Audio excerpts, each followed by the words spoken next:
In this short video, we will learn how to construct the perpendicular bisector for a line segment, or we will learn how to bisect a line segment.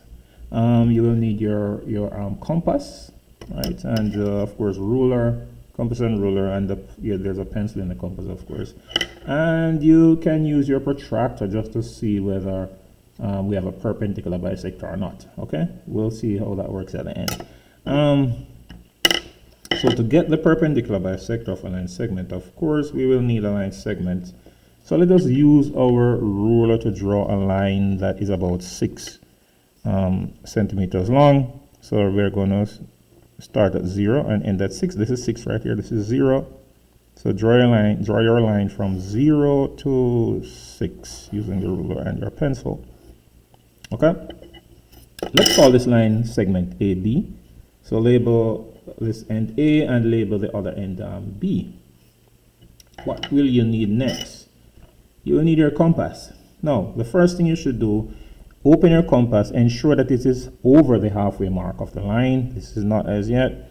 Ensure that it is obviously over the halfway mark of your line. This is clearly past the halfway mark of my line, so I can leave it like that. Now, when you're working through this problem, do not adjust the width of the compass. All right. Now, the first thing you'll do after you have adjusted, center the compass at one end of the line or stick it on one end. I'm choosing B to go with B first. Make an arc. You can make one big arc through, or you can make an arc about a quarter of a circle above your line like this, and another one about the same below your line. So about a quarter of a circle above and a quarter of a circle below.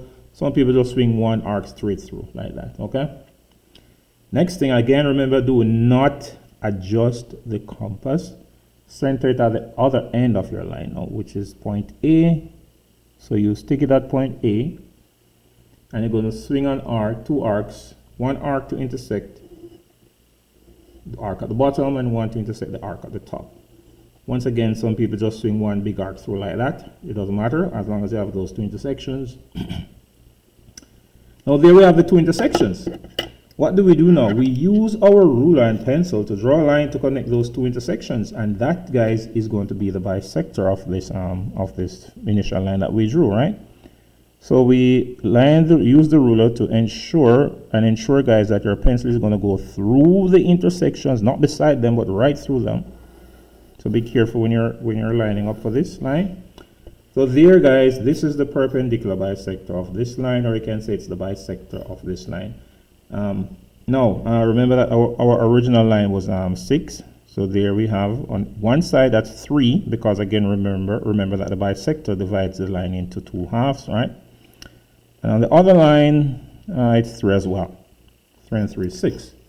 And if you want to confirm that it's perpendicular, then you use your protractor to measure the angle and ensure that it is a 90-degree angle. So there we have it, a 90-degree angle right there, and so you're done.